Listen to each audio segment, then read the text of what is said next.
Sebetulnya ini mulai kita agak geser, masuknya ke aqua mimicry. Aqua mimicry.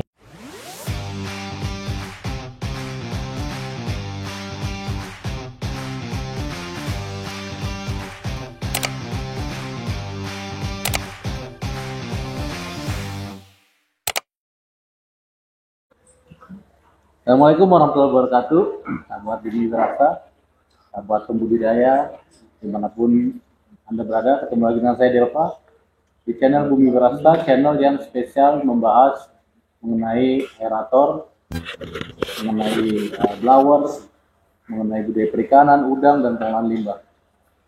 Dalam kesempatan kita pada hari ini, saya ada di daerah Sawangan, Depok. Di sebelah saya ada Pak Heri Setiawan. Ya, terima kasih Pak Delva sudah mau berkunjung ke sini. Jadi di belakang ini teman-teman bisa lihat ini adalah kolam budidaya nila dengan sistem bioflok, di mana kami berada di kolam Jack Farm. Ya, betul, Jack Farm Industry. Jack Farm Industry. Jadi udah berbentuknya industri ya. Industri ya. Diniatkan untuk jadi industri. Jadi ini adalah sebuah cita-cita besar kita ya, bahwa kita melihara ikan itu bukan sekedar hobi, tapi menjadi sebuah industri. Industri itu berarti tentunya adalah peningkatan pendapatan atau penghasilan. Baik, Pak Heri, bisa diceritain nggak kolam ini, Pak? Ini sebelumnya, jadi sebelumnya saya mau koreksi sedikit. Tadi Pak Delva memberitahukan ini adalah kolam sistem bioflok gitu ya. Oh iya. Sebetulnya ini sudah bukan lagi murni bioflok. Sebetulnya ini mulai kita agak geser, masuknya ke aqua mimicry. Aqua mimicry. Gitu. Jadi gini, ini kan dulu sejarahnya ya gitu. Nah, dulu ada sistem konvensional. Sistem konvensional, panjang lah ceritanya ya, sistem tradisional lah. Tradisional ya. Tradisional gitu. Ada air ikan, airnya hijau. Airnya hijau. Dulu tekniknya kalau kita sebut teknik air hijau gitu. Nah, tapi tahun 90 nanti di Eropa ada sebuah regulasi di mana mereka tidak boleh, maksudnya pembudidaya ikan tidak lagi boleh membuang air limbahnya ke perairan umum gitu. Kan bingung mereka, ini sama juga suruh bunuh diri nih. Bagaimana mungkin sistem tradisional di mana airnya setiap minggu itu rusak, tapi tidak boleh dibuang. Ini artinya ini sejarah di Eropa. Sejarah di Eropa. Di Eropa dulu begitu juga. Ya memang seperti itu. Justru mulainya teknologi ini kan datangnya dari Eropa, gitu. Dulu begitu ya. Seperti itu. Kayak kita. Ya. Nah, kita baru hari ini mengalaminya kan gitu. Tapi tahun 90 Eropa sudah mengalaminya. Nah, mereka bingung bagaimana sih budidaya tapi nggak boleh buang air limbah. Kemudian mereka ambil shortcut, saya bilang lah. Teknologi IPAL dipakai. Nah, mereka menyebutnya recirculated aquaculture system. Artinya air kolam sudah rusak, masuk ke instalasi pengolahan air limbah mereka. Setelah airnya layak pakai, dipompa kembali ke kolam budidayanya. RAS itu disingkat sebagai RAS karena airnya diulang-ulang, diresirkulasi terus. Iya, dengan demikian kan dia nggak perlu buang airnya ke sungai. Jadi ini sama aja mau sejarah RAS sama bioflok kan? Nah, dapat 10 tahun, ada peneliti dari Israel, Yoram gitu, melihat bahwa teknologi RAS bagus. Tapi menjadi pertanyaan, bagaimana negara-negara yang sebutlah tidak punya cukup uang untuk membuat sistem IPAL, atau negara-negara yang tidak punya cukup ruang untuk memiliki instalasi IPAL. IPAL itu instalasi pengolahan air limbah. RAS sendiri kan bagian dari IPAL juga ya Pak? Saya lihat di RAS itu kan ada biologi, ada mekanik, ada persis. Kimia. Kan? Ya persis itu yang dilakukan di RAS gitu. Nah, berarti buat negara-negara contohlah Israel yang lahannya terbatas, airnya juga terbatas, Kalau dia buat instalasi IPAL lagi berarti katakanlah kolam budidayanya 10 meter persegi, dia nanti IPAL-nya 10 meter persegi. Berarti sudah butuh lahan luas, kan gitu. Nah, dia berpikir bagaimana caranya supaya IPAL-nya dilakukan di dalam kolam. IPAL-nya dilakukan di dalam kolam. Ya, muncul pertanyaan. Nah, filter mekanisnya siapa yang lakukan? Terus filter kimianya siapa yang melakukan? Filter biologisnya siapa yang melakukan? Kan di sana ada limbah padat ya.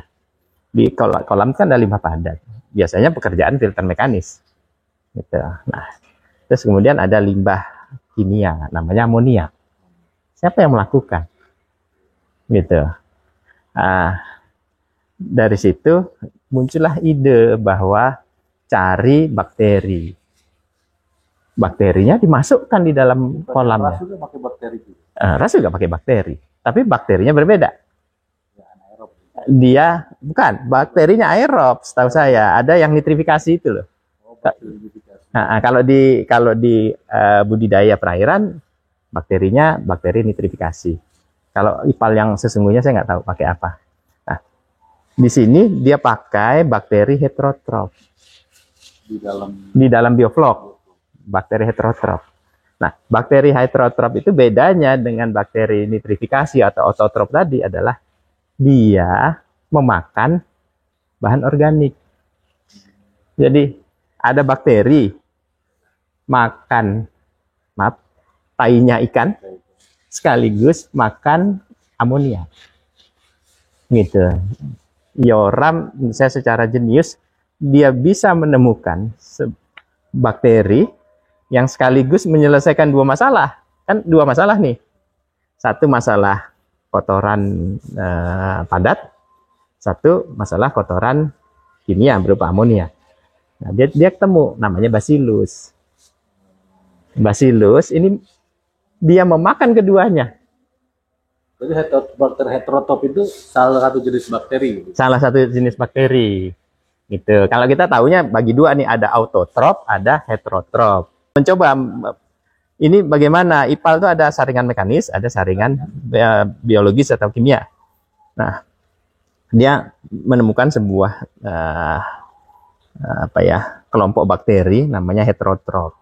Bakteri ini memiliki kekhasan, dia butuh C organik, bahan organik, yang itu karbon, ya karbon organik. Ya kalau di feses itu besar. Nah, sekaligus dia memakan, kalau istilah teknisnya mengasimilasi amoniak. Jadi dua masalah pokok di kolam, satu amoniak yang menjadi racun bagi ikan, kemudian bahan organik feses yang juga akhirnya nanti akan menjadi racun bagi ikan, itu diselesaikan oleh satu bakteri. Namanya Bacillus. Bisa dalam di kolam, tidak perlu airnya dikeluarkan dulu, tapi ya cukup airnya ada di dalam kolam, kemudian bakteri pengurainya juga dimasukkan dalam kolam. Jadi sebelum ngomong lebih lanjut tentang konsep bioflok ini, Pak, saya mau balik lagi ke ras nih, Pak. Ya. Dalam sistem ras itu sebenarnya tadi kan Bapak singgung biaya mahal. Mahal gimana Pak kalau ras? Gini, satu ya tentunya kalau tadi kita sistem bioflok, kita nggak punya instalasi pengolahan air secara khusus. Kalau di ras, kita punya bak filter, bak khusus, bak filter. Berapa persen dari air yang untuk budidaya untuk bak rasnya sebenarnya? Wah, saya nggak tahu. Kalau IPAL malah mungkin Bapak lebih paham. Konsep IPAL itu. Gitu. Kan ada konsep, misalnya gini, debit air yang harus dipompakan sekian liter per jam. Ada. Nah, berarti harus ada punya khusus. Kalau misalnya air limbahnya 100 ya, sistem pengolahannya 100 juga. Iya. Ya kurang lebih sama. Sama.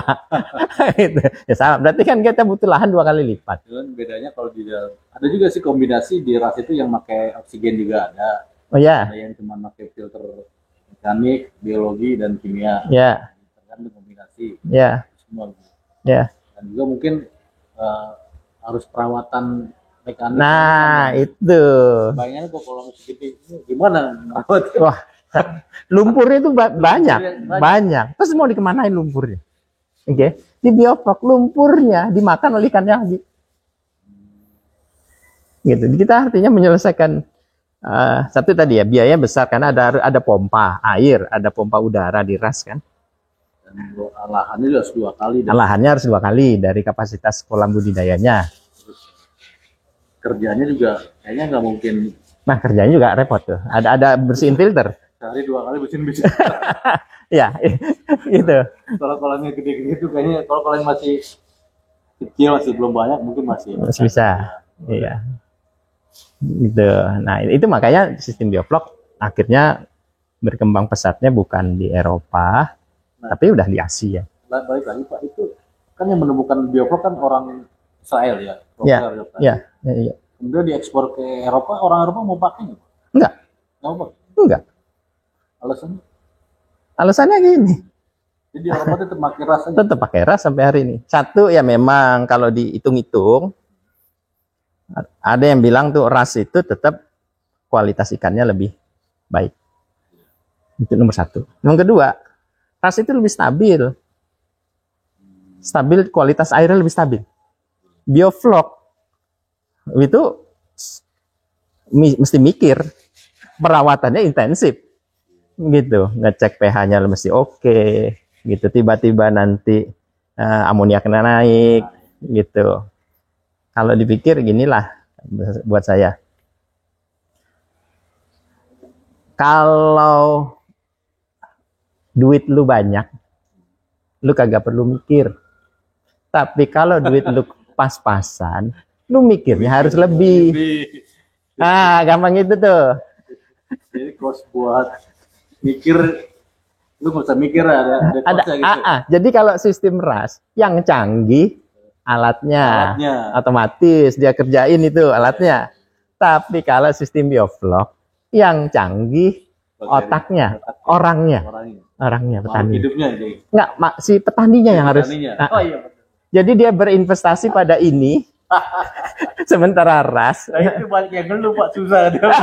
Ya itu. Bioflok susah. Kadang ada 2. Kalau susah dia belajar, ada yang lain. Kalau susah dia memaki. Udah belajar nggak ngerti Pak. Maki-maki. Ya, memang bohong itu. Gitu. Ada 2 tipe emang seperti itu. Di antara bener ada omongan begitu di lapangan, saya sering dengar. Bioflok itu bohong katanya. Mungkin nggak banyak yang berhasil. Iya, boleh aja. Tapi ada juga yang berhasil kok. Dan banyak. Cuman saya paham juga. Mungkin sekarang udah berubah dengan adanya BWS, agak bantu. Karena menurut saya gini. Jadi BWS bantu nih Pak ya. Bukan gini. Saya dulu belajar 7 tahun yang lalu. Saya bilang, kalau ada 100 orang belajar bioflok, itu yang paham hanya 10%. Berarti 10 orang. Yang bisa ternak. Nah, jadi ikut pendidikan atau pelatihan 100 orang. Terus pulang, wah gue ngerti nih. 10%. Dia coba. Oke, dari 10, yang berhasil 2. Oke, nah berarti kalau ada orang yang mengenal 100 orang mengenal teknik bioflok, yang berhasil 2. Berarti 2% kan? Jadi kalau dibilang bohong, benar, karena 98 orang bilang gagal. Tapi ada 2 yang berhasil. Nah, kalau 2 yang berhasil, gimana? Itu bohong atau dia lebih pintar aja? Yang 2 orang. Jadi kalau bohong mestinya 100% gagal, kan gitu. Tapi saya lihat banyak teman-teman di dunia IPAL kemudian membantu kita menyediakan aerator yang benar.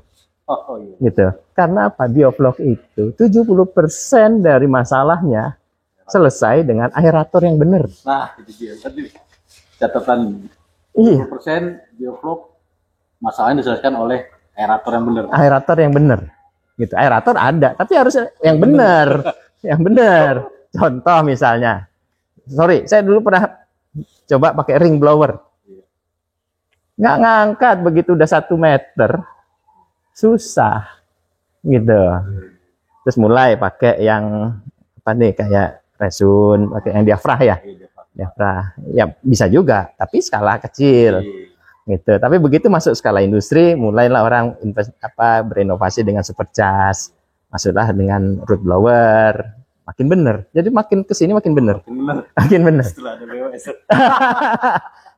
Karena gini, saya pernah dulu setengah mati mikirinnya, gitu, nggak bener-bener. Jadi walaupun Anda paham teori tentang bioflok, Anda sudah terapkan, misalnya Anda sudah paham tentang CN ratio, bakterinya Bacillus, nanti bagaimana menjaga pH, Anda paham. Tapi Anda kasih aeratornya salah, tetap gagal. Tapi, bodoh-bodoh dikit, salah-salah dikit, aeratornya besar, cukup, memadai, itu jadi benar. Jadi benar. Walaupun gagal dari CN ratio. Iya, saya pernah lihat ada konten Anda yang saya lihat salah, tapi aeratornya benar. Jadi tetap benar. Maaf ya, saya yang mana Pak ya salah? Ya nggak usah disebut ya, nggak usah sebut. Tapi aeratornya benar. Tapi aeratornya benar. Gitu, aeratornya benar. Gitu, ibaratnya gini deh. Gue nggak gitu paham nyetir mobil, tapi matic gue bagus. Ya agak bener. Tapi walaupun udah jago, transmisinya masih manual dan ada masalah di transmisinya, kan salah tetap. Jadi dunia aerator di BWS ini saya bersyukur tingkat kegagalannya jauh menurun. Gitu. Ya emang saya terus terang Pak, saya itu dapat telepon sering, wah ini kita pakai aerator kok ikan pada mati ya, jadi udah pada besar pada mati. Iya. Saya pertanyaannya aerator ukuran berapa? Yang 200 Pak, berapa kolam? Yang 3 10 kolam. Iya. Mati Pak kalau udah besar semua. Iya, gitu juga. Itu kan itu artinya aeratornya benar. Tapi nanti ilmunya masih kurang. Tapi paling enggak dia sempat besar. Tapi kalau yang udah salah, dari bayi pun mati ikannya. Gitu. Karena tadi kan saya bilang benar, itu artinya antara tekanan aerasi atau volume aerasi yang masuk harus sebanding dengan biomasa ikannya. Nah, ikan yang makin besar ya aeratornya harus tekanan lebih besar. Menggunakan udara di dalam bak itu ikan, ya makin banyak. Ikan, bakteri, kimia. Iya, makanya BOD COD. Iya, karena reaksi kimia tadi amoniak tambah bikarbonat, tambah oksigen, tambah rantai kimianya kan harus berjalan dengan tambah oksigen. Oksigen untuk setiap 1 gram amoniak harus disupport dengan sebutlah 5 ppm oksigen. Nah, kalau ini ikannya makin gede, berarti kan oksigennya makin banyak kebutuhannya. Berarti amoniak yang dilepaskan juga makin besar. Nah, kalau oksigennya segitu-gitu aja ya tunggu titik persimpangannya. Kolab. Begitu lewat ya kolab lah. Karena ada rasionya. Rasio itu yang harus kita jaga. Boleh nggak Pak kalau saya bilang saya sederhanakan sebenarnya konsep bioflok bakteri dan oksigen aja udah gitu aja cukup. Cuman ada pertanyaan, bakterinya butuh apa selain tadi kan kita bicara nih bakterinya heterotrop misalnya. Dia butuh apa? Dia butuh CN ratio. CN rasionya berapa? 12,5 sebutlah gitu. Nah, terus CN ratio berarti kita harus menambahkan sumber karbon supaya CN ratio itu perbandingan antara karbon organik dengan N anorganik amoniak itu harus 12,5 sebutlah gitu ya. Itu dulu. Ini karena pengertian belakangan nanti saya bisa jelasin. Nah, itu harus dipenuhi. Kemudian nanti harus ada bikarbonatnya. Bikarbonat itu ada rasionya juga. Setiap 1 gram amoniak, bikarbonatnya harus masuk berapa. Nah, petani itu harus mengerti. Menghitung berapa nitrogennya, berapa karbonnya, berapa kapur yang harus masuk. Petani harus smart gitu. Ya, di situ yang saya bilang. Itu yang saya bilang. Kalau lu punya duit, lu gak perlu smart. Alat, lu beli alat yang smart. Ya kan, pasanglah ipal yang bagus. Saya petaninya kagak mudeng-mudeng nih Pak. Ya mudeng-mudeng. Aeratornya yang gede gitu Pak. Itu pasti berhasil ya Pak. Pernah ada yang berhasil. Pernah ada yang berhasil. Jadi gini dia. Pokoknya aerasinya gede. Tapi sebulan sekali dia buang air, ganti air juga rusak. Gitu udah. Airnya rusak. Airnya kan rusak. Jadi dengan ada aerator yang cukup besar. Contoh lagi nih. Dia nggak mudeng, harus ngitung kapurnya harus berapa. Pasti pH akan turun. Oke. Kalau tanpa aerator, itu cepat sekali turun. Tapi dengan aerator yang besar, pH-nya relatif bertahan. Tapi tetap aja ada batasnya. Kalau tadinya seminggu udah harus buang, ini jadi sebulan. Sebulan sekali dia buang air. Tapi udah cukup bagus. Udah kelihatan seperti bioflok karena airnya juga udah coklat gitu, udah oke lah dia. Seperti itu. Nah ini sistem apa nih yang di sini? Ini kalau saya lihat biofloknya kan nggak kental, Bos. Tadi Bapak koreksi saya, kan bukan bioflok. Sebenarnya apa coba? Gini. Kombinasi antara apa tuh? Antara ras dengan bioflok atau? Ya, tadi kan tahun 90 itu mulailah ras. Jadi ada regulasi. Tahun 10 tahun kemudian berarti tahun 2000 itu ras, 2010 itu bioflok, 2020 10 tahun kemudian sorry kalau frame waktunya agak meleset, tapi rata-rata saya hitung 10 tahun sekali ada perbaikan. Ada pemikiran begini, waduh, katanya bioflok murah, tapi gue nggak mampu beli root blower. Gitu. Berarti apa? Lu mesti kudu mikir lagi. Ya kan gak semuanya mampu juga gitu. Nah, terus tadi Bapak bilang pakai LW atau LP gitu, tapi nafsunya pingin bioflok besar kan gitu. Saya lihat kembali gitu, apa sih yang jadi masalah gitu. Kenapa aerator kecil itu sulit diterapkan oleh petani kecil?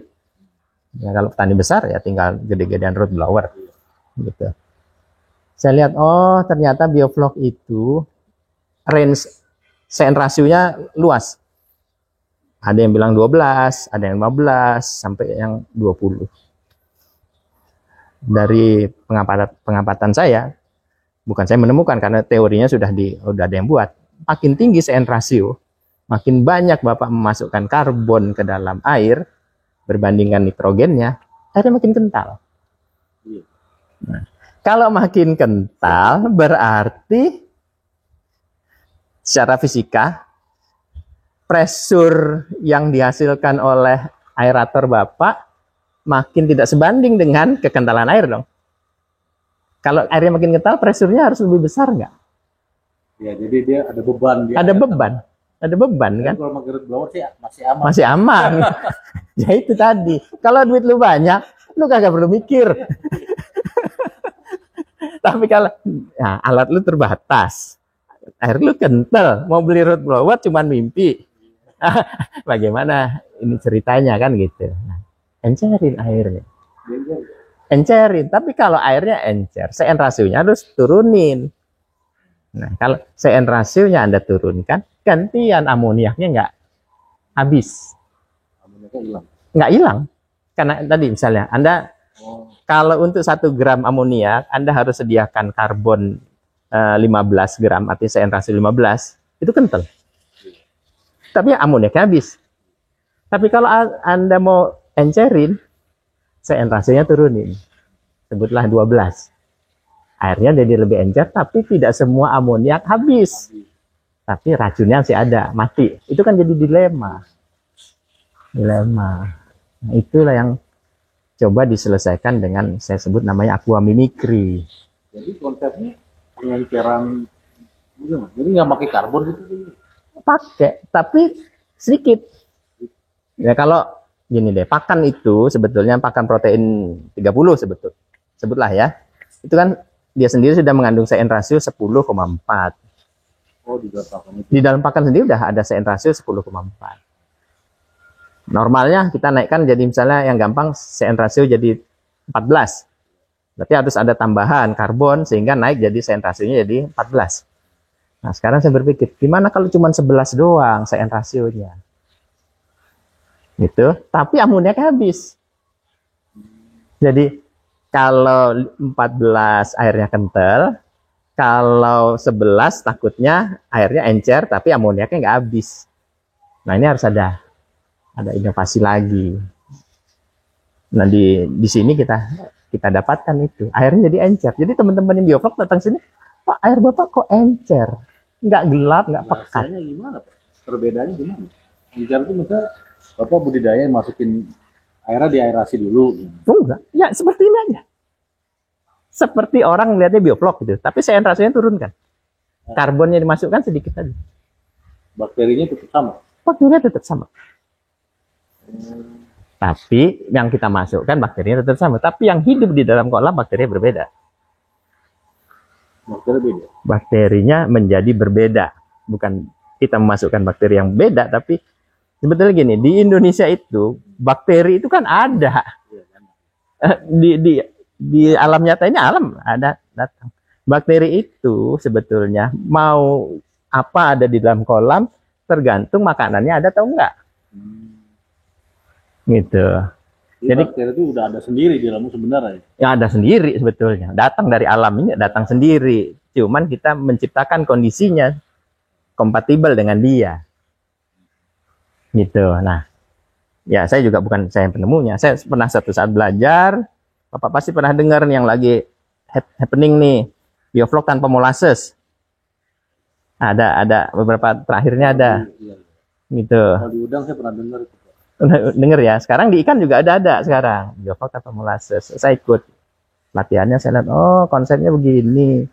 Konsepnya adalah molasses yang tadi C organik ganti dengan mineral lain. Saya nggak bisa detailkan karena ini bagian dari kekhususannya Jack Farm Industry gitu. Sian. Gitu. Sehingga tadi bakterinya lebih kaya. Oh, iya. Tadi kalau kita mainnya CN rasio sampai 15 sebetulnya, itu semuanya hampir semuanya nanti bakterinya heterotrof. Heterotrof itu memang ngentelin air, Pak. Jadi ini bukan jenis heterotrof, gimana? Heterotrof itu tetap ada. Tetap ada. Tapi gini, kalau tadinya misalnya heterotropnya 90%, nah sekarang heterotropnya tinggal 60%. Sisanya autotrof. Karena autotrof itu juga makan amoniak, tapi tidak membuat air kental. Oh, iya. Gitu. Jadi campurannya berarti ada gitu ya. Campurannya adalah bagaimana si autotrofnya datang dan cukup energi untuk memakan amoniak. Karena heterotropnya ini sebetulnya kalau untuk sampah tai ya, sampah organik, sampah padatan, heterotropnya sudah mampu. 60% aja sudah mampu gitulah. Gitu. Tapi bagaimana ini sisanya amoniak yang nggak bisa diasimilasi oleh heterotrop? Kasih sama autotrof. Aqua mimicry adalah sebuah konsep di mana heterotrop dan autotrof relatif seimbang. Oh. Jadi kalau bioflok itu dominan heterotrop, gitu. Kalau konvensional hanya autotrop, air hijau itu kan foto autotrop ya. Gitu. Kalau ras itu kemo autotrop, nitrifikasi.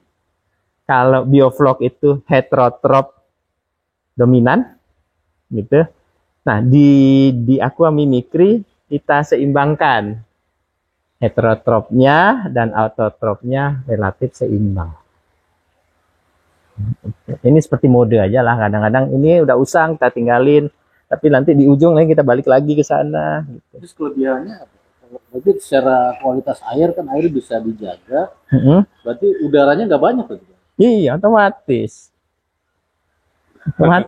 Kebutuhan udaranya nggak terlalu banyak, terus airnya tidak terlalu kental, gitu. Nah, kan di bioflok itu ada masalah, kita sebut TDS ya, atau kalau orang bilang volume flok. Nah, volume floknya, ya tadi yang Bapak bilang kental itu artinya volume floknya tinggi sekali. Gitu. Nah, di ini semakin kental volume floknya belum itu bagus. Ya nggak bagus. Nggak bisa napas dia, Pak. Berat kan itu. Ini kan seperti bernapas dalam lumpur. Kayak film zaman dulu aja nih, bernapas dalam lumpur. Ya kan? Ikan suruh napas dalam lumpur. Berat, Pak. Gitu. Bukan itu makanannya dia. Kalau dia makan. Tapi kan kita akhirnya sadar berapa banyak sih? Emang bener orang bicara. Saya juga dulu bicara bahwa vlog itu makanan tambahan bagi ikan. Oke. Nah, pertanyaannya, kalau dia makan kok bisa tebel vlognya? Harusnya kan vlognya segitu-gitu aja karena ada vlog baru dimakan. Makanya dipuasain biar dia makan. Iya. Tapi pertanyaannya mau berapa hari Anda puasakan? 2 hari itu. 2 hari cukup misalnya, cukup. Tapi toh tetap aja tebel kok. Turun. Ada orang gini nih. Oh, kalau gitu puasain 3 hari. Iya, tapi ikan lu nggak panen-panen. Beda makanan pelet dengan makan vlog. Gitu. Tetap aja yang cepat panen makan pelet. Gitu. Dengan konsep Bapak ini apa namanya? Pakannya normal itu 2% 3% dari Iya, 3% paling. Gitu. kotoran-kotoran ikannya diolah sama bakteri, tetap pakai bakteri itu ya. Iya, pakai bakteri. Konsep dasar pengolahan limbahnya tetap bioflok, tapi diatur. Ya. Jangan royal sama C-nya lah gitu. Gitu. Jadi malah kalau ya Bapak berarti memainkan unsur C-nya itu. Ya, CN rasio sebetulnya. Itu, Iya. menarik ya. Jadi gini, ini kalau orang bilang gini, kalau sistem dulu air hijau, CN rasionya itu 10, misalnya gitu ya, 10 atau kurang. Kalau bioflok 12,5 atau lebih. Lebih. Saya ambil tengahnya 11. Supaya apa? Dua-duanya hidup. Yang main di bioflok yang bakteri yang main di CN12 masih bisa hidup. Bakteri autotrop yang main di CN10 masih bisa hidup. Gitu. Nah, cuman tadi ada imbuhan-imbuhan lain pengganti, kan tadi karbon organik molases kita kurangin. Unsur lain yang dibutuhkan oleh autotrop tadi. Untuk kebutuhan udaranya sama Pak. 4 ppm atau ppm Turun lah. Turun. Oh, jadi bisa ngecilin blower. Nah, itu kerjanya Om Eko kan tiap hari. Pri, turunin Pri. Jadi kita kadang ini, saya sama Pak Eko tuh nih. Jadi saya terbalik. Pak Eko bilang, Pri, coba turunin Pri. Gue mikir, kalau dia turunin, berarti gue harus ngencerin nih. Nah, mikir lagi. Saya mikir, kalau dia turunin, berarti ini air yang mulai kental-kental, ini nggak akan mampu nih. Mikir, bagaimana ini nggak kental. Kan kental itu fungsi atas waktu. Air seminggu pasti encer. Air sebulan mulai kental. Air 3 bulan kental banget. Bagaimana ini tetap sepanjang waktu encer terus. Itu yang mesti. Ya? Dibuang atau? Ya enggak, jangan. Oh, jangan. Jangan. Ya bisa. Ada separuh atau 20%. Ya jangan tadi. Oh, enggak boleh. Ya jangan tadi. Jadi gini. Kan tadi saya bilang bioflok itu bakteri heterotop menghasilkan flok. Sekian ada hitungannya tiap 1 gram amoniak menghasilkan 8 gram flok misalnya gitu ya. Nah, itu diturunkan. Berarti flok yang dihasilkan kan tidak banyak. Kalau flok yang dihasilkan tidak banyak, ikan bisa makan. Sehabis kan? Nah kan bayangin gini, kalau ikannya cuma makan 2 gram, sementara tiap hari lu hasilkan vlognya 4 gram, berarti kan surplus 2. Tapi kalau terus setara, akhirnya kan nggak kental-kental. Jadi apa yang mau dibuang? Orang airnya nggak kental. Gitu. Itu saya cerita sangat utopis. Itu tetap aja agak mengental. Tapi buangnya nggak sebanyak yang bioflok yang normal. Kalau bioflok yang normal itu kan dia dasarnya itu pasti kental banget. Pasti kental. Kalau udah tebal kan dibuang. Nggak bau tapi kental. Itu kental. Kalau Bapak nggak segitu berarti. Nggak kental kayak gitu. Enggak. Gitu. Itu enggak. Ya, jadi kita punya gini Pak. Resikonya Pak, kalau banyak yang nonton tuh banyak yang nanya nih Pak, mau belajar di mana kita? Ya silahkan aja tuh ngubungi Imam. Jack Farm gitu boleh. Ngubungi Imam di Jack Farm gitu. Ya diajarkan tapi nggak semuanya lah ya. Ada yang khusus yang hanya boleh Om Eko aja yang Murni Bapak secara pribadi menemukan atau hmm. lembaga Pak? Nah ini sih Kak, kadang gini juga. Saya bukan penemu Pak. Saya bukan penemu. Kalau dibilang penemu, misalnya gini, misalnya saya menerapkan aqua mimicry karena saya belajar, saya baca buku. Berarti penemunya buat buku itu. Saya aplikator aja lah. Gitu.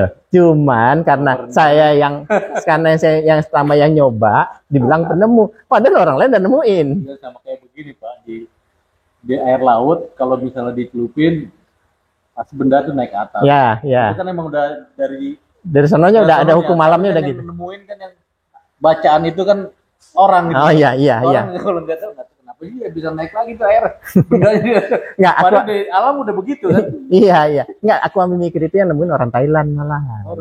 Thailand. Sama masalahnya. Gua nggak punya cukup aerator. Atau kalau berpatokkan pada aerator yang besar dan tidak boleh putus sekalipun, kalau pas nanti listrik mati gimana? Pasti air yang kental, ikannya duluan mati daripada air yang encer, betul nggak? Iya. Kenapa? Ya susah. Berapa miliar bakteri itu yang ikut nyerap di dalam situ kan? Iya. Kan yang kental itu bukan isinya cuman tai doang, isinya kan bakteri itu sebetulnya. Kalau tai doang bau kan? Iya, lebih cepat mati karena udah dihabisin sama bakteri. Gitu. Jadi saya berpikir harus ada sebuah langkah. Tapi gini sebetulnya saya maju lagi. Yang mau diterapkan di Jack Farm ini, tadi seakan-akan saya berbicara ini semua untuk menekan cost. Menekan cost kan? Karena karbon berarti berkurang, karena CN rasionya rendah, buang airnya lebih sedikit. Enggak. Sebetulnya yang saya mau kerjakan adalah menaikkan mutu. Menaikkan mutu ikan. Menaikkan mutu ikan. Dan ini sudah mulai direspon baik.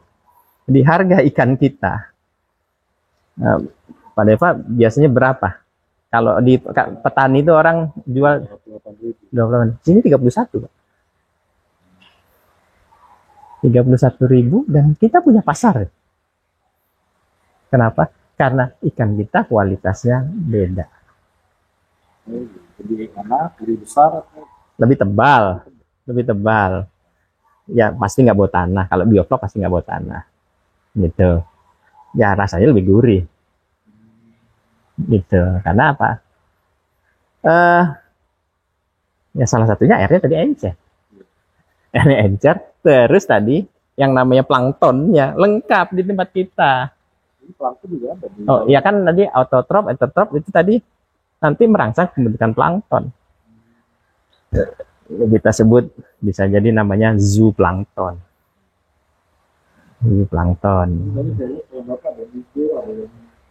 Ya ada yang hijau, ada yang coklat, gitu. Campuran jadi coklat.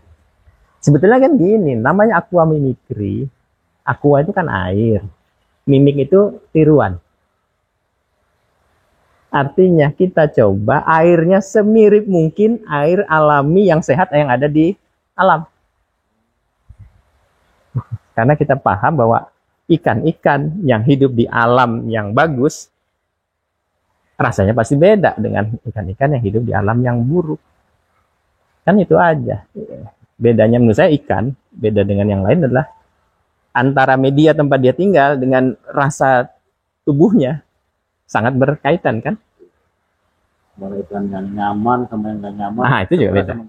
Itu juga beda. Rasanya beda. Iya. Jadi ini kita berfokusnya bagaimana membuat ikan itu nyaman. Gitu. Nah, sebetulnya ada satu lagi nih yang memaksa saya berpikir agak lebih keras. Sebetulnya daerah sini itu tidak layak untuk budidaya ikan. Di sini air bakunya 4 pH-nya. Belum dipakai. pH-nya 4, gitu. Saya dan juga bingung kenapa pH-nya 4, gitu ya. Saya searching lagi, nggak jauh ternyata dari sini ada TPA. Oke. Karena TPA berarti emisi CO2-nya tinggi, makanya rendah. Nah, kalau hujan asam di sini, deket sekali. Kalau lagi dibongkar itu baunya sampai sini. Makanya Om Eko pasang atap supaya nggak kena hujan asam. Tapi air bakunya 4,5. 4,5 di sini. Perkembangan ikannya cepet Pak.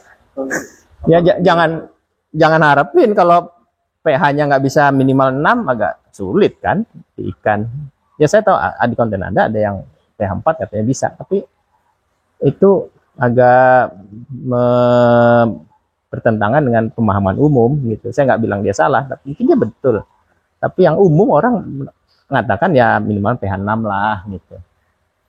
Gitu. Ini yang kita coba perbaiki gitu. Jadi sebenarnya kalau bilang menekan kualitas daging secara langsung nurunin biaya listrik.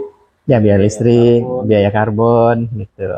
Terus walaupun misalkan Bapak ada blower di 3 ya, gede, nggak dipakai semua. Nggak dipakai semua, kalaupun dipakai bisa nambah kolam. Iya, iya. Nambah produksi kan. Iya, iya. Biasa. Ya alhamdulillah itu seperti itu gitu. Jadi siapa bilang kalau mau ingin meningkatkan kualitas harus meningkatin biaya? Nggak juga kadang-kadang. Ini apa sama dengan ini Pak? Kalau di udang itu kan ya, dia konsepnya tidak menggunakan karbon tapi pakai bakteri. Iya, iya. Jadi mengkombinasi antara plankton dengan bakteri dimainkan. Karena dia Nah itu aquamimicry. Sebetulnya tambak udang lah yang pertama kali menerapkan aquamimicry. Lah bioflok ini juga dari awal juga ya, di Indonesia yang lebih menerapkan duluan kan tambak udang. Gitu. Kan baru belakangan ini Pak ya. Iya. Ya, saya kalau baca tentang bioflok nila, yang saya bacakan bioflok udang. Ya kan sama aja. Ya cuman bedanya itu kekhususannya adalah saya punya ide bahwa bioflok udang itu bisa jadi rujukan gitu loh. Nah, itu buktinya bisa. Gitu. Gitu. Dapat ilmu baru nih kita nih. Nah, tapi itu aja lah dulu. Nanti kalau lebih detail lagi lama-lama kebongkar ini ya. Lagi yang dulu jadi mudeng gak gitu. Ini juga mohon maaf ya kadang-kadang. Ilmu Pak, ilmu. Iya. Ilmunya basicnya Bapak dari pengetahuan, dari teori, kemudian praktek. Iya. Jadi bahasanya ilmiah gitu kan. Iya. Kalau orang ilmunya dari pengalaman dia bekerja dulu biasanya lebih kayak seperti ngasal, tapi sebenarnya dia karena lebih banyak pengalaman. Ya. Kalau Bapak ini kan ada ilmunya, ada pengalaman juga, dua-duanya. Iya. Emang saya mulainya dari buku, kemudian saya aplikasikan gitu. Jadi saya lebih awal baca bukunya daripada aplikasinya. Itu aja yang agak beda sih. Tapi saya bukan sarjana pertanian atau perikanan apalagi gitu. Saya IPS. IPS saja. Ya mencoba bermain-main dengan sedikit kimia, sedikit biologi, sedikit fisika kan gitu. Tapi saya bilang tadi saya nggak setuju bahwa harus memiliki dasar keilmuan yang tentang ilmu pengetahuan alam yang cukup tinggi. Ya sebetulnya asal punya passion yang besar, rasanya apapun bisa ya. Gitu. Bisa dilihat kok. Ini barang-barang kelihatan. Gitu. Bisa dipelajari semua. Sebenarnya kita tinggal mempelajari seperti Bapak bilang kan, bukan kita menemukan dari nggak ada menjadi ada, tapi sebenarnya udah ada, memang kita nggak tahu. Ya, itu yang harus dibawahin ya. Jangan pernah sok pinter, karena sebetulnya sebelum kita sudah ada yang nemuin. Iya, gitu. Nggak tahu. Cuman kita aja belum tahu ada yang udah pernah nemuinnya. Kalau udah ditemuin, bacanya di mana? Gitu. Habis itu berani nggak mencobanya atau menerapkannya? Karena saya sama Om Eko tuh gini bilang, Pak, saya tuh sebetulnya yang paling berat adalah rasa takutnya. Loh, karena mencoba itu ada resiko. Resikonya apa? Kematian. Kalau melihara ikan pasti kematian. Nah, saya disupport oleh Om Eko. Ya nggak apa-apa. Ya mungkin karena Om Eko punya kemampuan menanggung resiko finansial yang lebih besar dari saya. Jadi punya keberanian itu. Tapi menurut saya untuk bangsa ini harus ada yang punya keberanian dan ada yang punya uang untuk buat sesuatu yang baru. Yang baru. Iya. Benar nggak? Setuju nggak? Setuju, Pak. Itu yang sering saya sampaikan juga, bagaimana karakter seorang follower dengan seorang leader. Kalau follower kan dia ngikut yang udah ada. Iya. Kalau leader dia mencari peluang dengan berani menanggung resiko. Iya. Tapi pada saat dia berhasil, dia akan memimpin orang-orang yang pada ngikutin dia. Iya. Inventor dengan follower ya, tadi inventor. Tapi emang ya kita nggak bisa paksa orang untuk jadi inventor karena itu butuh modal ketekunan, modal kecerdasan dan uang. Orang gitu tuh dia bisa baca. Ya. Orang yang malas baca aja. Nah, ya gitu. Itu juga masuk. Padahal sebenarnya udah ada rambu-rambu petunjuk yang diberikan alam, diberikan Tuhan, itu udah ada. Ada. Kita nggak bisa membaca. Iya. Itu kita connecting. Iya. Jadi kita nggak tahu. Gitu. Nah, ya, pengalaman saya lagi, saya kan awam. Baca buku itu yang buat orang pinter, Pak Adi, Sucipto, orang-orang profesor. Itu bahasanya memang sulit dipahami. Gitu. Dalam pengalaman saya adalah buku pertama baru bisa dibaca saya pahami setelah baca buku yang ke-10. Ini nggak bisa, cuma dapat dikit. Terus nanti baca buku kedua. Baca ini semuanya baru ngerti. Iya. Oh ya dulu tuh maksud yang dimaksud oleh buku yang pertama itu ini gitu. Setelah dapat buku kedua yang juga belum tentu paham, buku ketiga, buku keempat. Nah itu yang dibutuhkan kesabaran. Nah, fungsi terhadap waktu juga. Jadi kita berinvestasi dengan membaca. Jadi kalau saya boleh pesan, ayo kita gemar membaca. Lagi apa lagi, Pak? Nggak ada, itu aja. Yang paling benar adalah gini, lu boleh salah, asal aerator lu bener, kesalahan lu nggak terlalu parah. Oh, gitu ya. Ya, makasih, Pak. itu bukan saya karena Anda dari BWS, tapi saya pengalaman saya, gitu. Kecuali Anda akurat sekali menghitungnya, Anda boleh mengurangi kapasitas aerator. Tapi kalau Anda nggak gitu paham, aeratornya asal gede, udah pasti aman lah. Gitu. Oke, terima kasih Pak Heri ya, atas waktunya, kesempatannya, juga ilmunya juga. Ya. Semoga ilmu bisa dicerna teman-teman kita, kemudian memberikan manfaat. Ya, bisa menjadi amal jariah kita, Pak. Amin. Ya. Terima kasih rekan-rekan semua. Tadi bicara kami dengan Pak Heri, beliau adalah kepala operasional untuk farm di sini ya. Dari saya, Deva, dan Pak Heri, terima kasih. Assalamualaikum warahmatullahi wabarakatuh. Assalamualaikum warahmatullahi wabarakatuh.